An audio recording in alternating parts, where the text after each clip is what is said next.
Salut les cinédos des Cinéwoman, j'espère que vous allez bien. Ici Ciné Sébastien pour vous présenter une autre critique qui porte sur le film suivant, Un coin tranquille, un excellent film que j'ai découvert tout récemment. Donc voici ma critique. L'histoire du film est ceci. Le combat de survie d'une famille américaine qui essaie de survivre à un monde pseudo-post-apocalyptique. Et ce qui est particulier là-dedans, c'est que les créatures ont comme on dit, sont très sensibles au bruit très fort. Donc, imaginez, vous vivez tout seul ou avec votre famille dans un monde où vous devez absolument, comme on dit, où le silence doit régner, sur quoi vous allez vous faire attaquer par des monstres et vous allez, comme on dit, vous faire décapiter. Donc, votre survie ne dépend que du silence. Donc, vous vivez ce combat-là jour après jour après jour. Donc, comme on dit, let's go for the fight. Il y a beaucoup de choses que j'ai appréciées du film. Tout d'abord, les performances d'acteurs, en particulier ceux des parents. C'est tenu en vedette par Emily Blunt et John Krasinski, qui non seulement sont un couple dans ce film-là, mais également dans la vraie vie. Et ça paraît vraiment dans leur performance. Je dirais que les quatre acteurs en tant que tels, que ce soit les deux parents ou les deux enfants, donnent une très très bonne performance. Donc, je dis chapeau pour ce qui est des performances. Pour ce qui est du montage, je dirais que le montage a été fait avec brio. On sent vraiment l'effet, le côté climat d'angoisse et tout ça, c'est vraiment super. Sans trop révéler sur le film, je dirais que le premier tiers du film est pas mal sous le silence, vu que dans le fond, le père de famille ou la mère doit communiquer avec leur enfant qui est atteint de surdité. Donc, le début du film est spécialement en langage des signes, donc c'est quand même spécial du fait que, bon, dans le début du film, vous devez lire les sous-titres pour comprendre ce que le père ou la mère et l'enfant se disent ensemble, alors qu'à un moment donné, boum, il y a une certaine transition, et tu vois que toute la famille communique ensemble, évidemment dans le plus bas des volumes, dans le plus bas volume, pardon, pour ne pas se faire attaquer par les monstres. Donc, c'est une belle transition que je trouve qui est bien réussie dans son ensemble. Autre chose que j'ai beaucoup apprécié du film, c'est vraiment comment que l'utilisation du montage sonore a été faite. Donc, on passe vraiment de je peux entendre le souffle du vent à un bruit très fort, très strident, à un bruit, plutôt un grognement du monstre. Tout ça, c'est vraiment très bien fait. Ce qui est plaisant là-dedans, c'est que pendant 90 minutes, vous vous demandez qu'est-ce qui va se passer, parce que dans le fond, ce film-là joue sur les nerfs.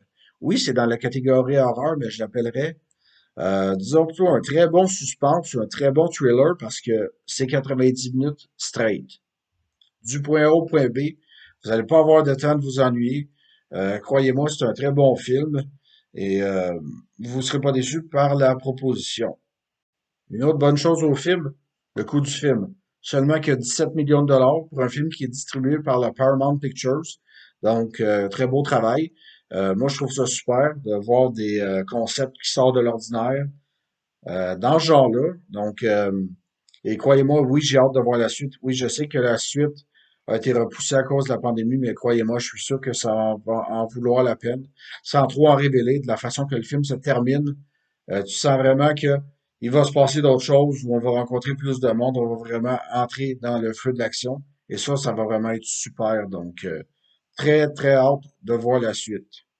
Ce que je trouve super dans ce film-là, c'est que, comme pour La Purge 1, le film met vraiment l'emphase sur la famille seulement. Donc, vous vous souciez vraiment de tout ce qui se passe dans la famille et ça donne vraiment un très bon aspect humain à cette histoire-là parce que dans le fond, du spécial, c'est que le personnage d'Emily Blunt, la mère est enceinte pendant que les autres essayent de se cacher et de pas se laisser poursuivre par des créatures. Donc, vous essayez de mettre un bébé au monde dans le plus grand des silences, surtout si le bébé se met à pleurer. Hmm. C'est pas, ça doit pas être une chose facile, on s'entend.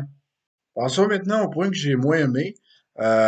Oui, c'est une bonne chose qu'un film dure 90 minutes, mais le problème par rapport à la fin du film, c'est que tout coupe trop sec.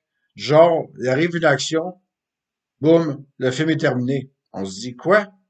Est-ce qu'il y aurait moyen d'avoir un petit 5 minutes d'extra ou on dirait que Oui, le film est rapide, mais en même temps, le fait que le film soit très rapide, on a comme pas vraiment le temps de, comme on dit, de respirer assez, de se laisser dire, ah, ok, finalement, le film est terminé. Non, justement, on se dit, ok, ok, il va se passer quoi? Boum. Non, le film arrête. C'est comme, ah, c'est dommage. Puis là, c'est là comme, oui, on est obligé d'attendre 3 ans pour un autre film. Je suis comme, ah, ok, il faut faire avec.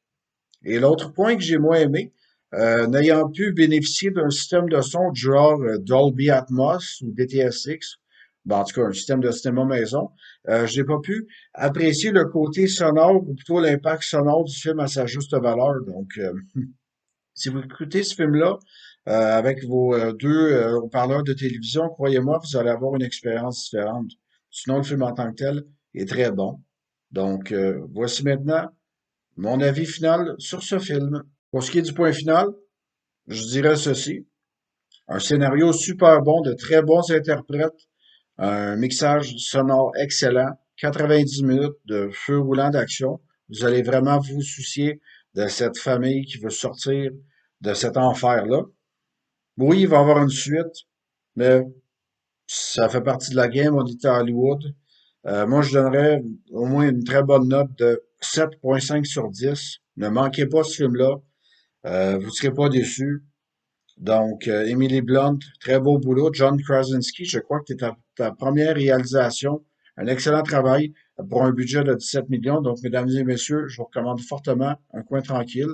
Sur ce, ici Ciné Sébastien qui vous dit Movie Power. Merci. Bye bye.